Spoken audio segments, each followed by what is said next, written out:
Joining me now is former New York City Police Commissioner Bill Bratton, who is also, by the way, top cop in Boston and LA. Commissioner, good to have you on the show again. Thanks for being with us. Look, Biden had a tough time getting police endorsements this time around. You had the National Association of Police Organizations backing Obama and Biden twice. They were neutral in 2016, but this year they backed Trump. And the president of that organization called Biden-Harris, quote, the most radical anti-police ticket in history. Do you think that that's a fair assessment? And what could the new administration do to change that perception? That's not a fair assessment. It's a dog whistle that I think you'll find as the Biden administration comes into position. The Biden experience with law enforcement over the last 40 years will take center stage. And that experience is collaboration. The vice president worked very, very hard, both in the Senate time and his vice president time, to build alliances and relationships with America's police leaders and America's police unions, and had significant support from both of those. What he got caught up in this year is the whole issue around criminal justice reform, Black Lives Matter.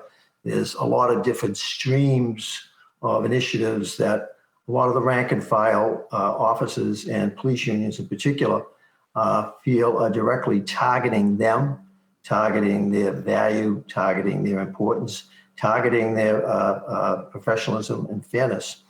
So the vice president, now president-elect, and his vice president-elect, I know both of them very, very well. Kamala I certainly worked with when I was chief in Los Angeles, and she was up in San Francisco as the district attorney up there.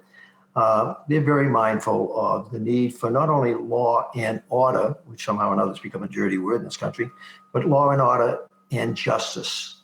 And what is being asked for with criminal justice reform is reform of the criminal justice system. So you can have law and order, but you can have justice at the same time. And I think the president-elect is uniquely qualified to fill that bill.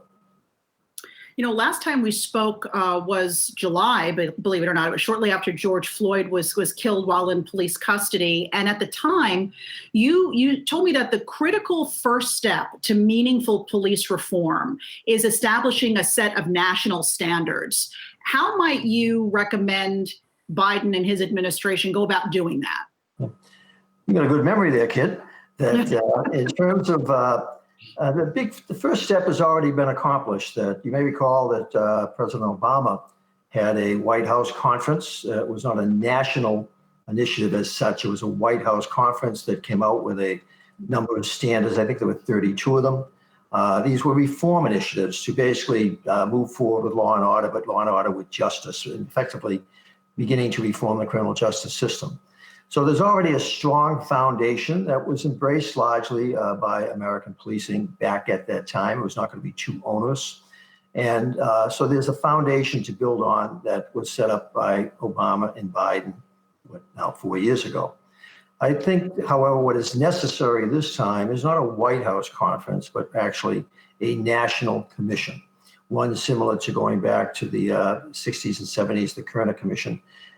There is a need to effectively develop national standards that would be applicable, in some cases required, in others strongly suggested, and thirdly, funded by the federal government to encourage that at the state and local level, that there be compliance and support and embrace of these national standards.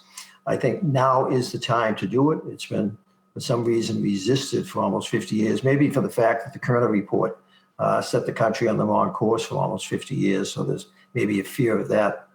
But that would be my encouragement of a national commission that ensures that we still have law, that we still have order, but that we have justice in conformity with the criminal justice reform that so many of the groups out there have been marching and demonstrating for. You mentioned Vice President-elect Kamala Harris. A couple weeks ago, she came out in support of creating a national registry of police officers with records of misconduct. She also called for creating national standards on the use of force. I'd imagine that's not going to go over too well with some of the police unions, but do you think that something like that is necessary? From a management perspective, I think something like that is needed. That we have seen too many instances where officers who are fired for oftentimes egregious actions are able to, because their records technically are sealed, are able to be rehired by other police agencies. So they just move from department to department. Another issue is that, and this is one that unions would fight certainly, because their obligation is to protect their members, less so the needs of the public, is the issue of arbitration. That in my 50-year career, almost half of that leading police departments, I've seen time and again where discipline that we felt was appropriate for an officer based on our exhaustive examination was overturned by an arbitrator. So an officer is returned into a department from which he's been discharged or a penalty's been reduced significantly. Unions fought hard for that arbitration capability, feeling that their members were being abused, and rightfully so. They were being abused by some chiefs, some departments, but we need to find more common ground where we can weed out those who shouldn't be police officers under any circumstances and have the systems of discipline that are fairer, that you don't want to fire everybody that for every infraction. And the problem is we really have, we've got 17, 18,000. We can't even decide on how many police departments we have. So that gives you an example of the problem. Yeah. Each one of them has their own set of use of force policies. There are some national guidelines, which are usually the constitutional guidelines, Miranda, Escobedo, Terry versus Ohio. But absent that, there are very few actual national guidelines that are enforceable. So that needs to be part of the debate going forward. How do we effectively bring more standardization of best practices across the board?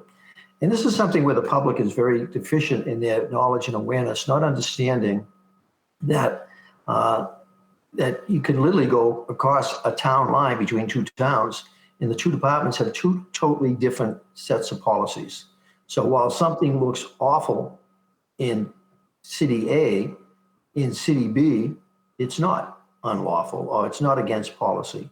And that becomes very problematic because the public just has no ability to discern the difference between this behavior over in this city got the officer fired, this behavior over in the other city, nothing seemed to happen to him. And a lot of that has to do with the different labor agreements, the different laws in different states, different policies in different departments. Those are all valid points that you make.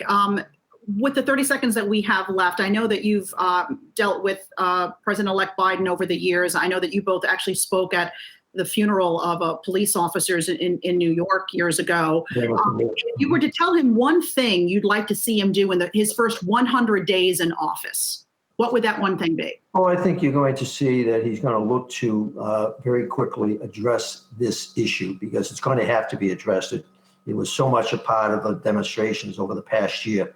So it will be certainly one of those first 100-day initiatives, how to effectively start bringing about a collaboration that we can all get on common ground to have this discussion.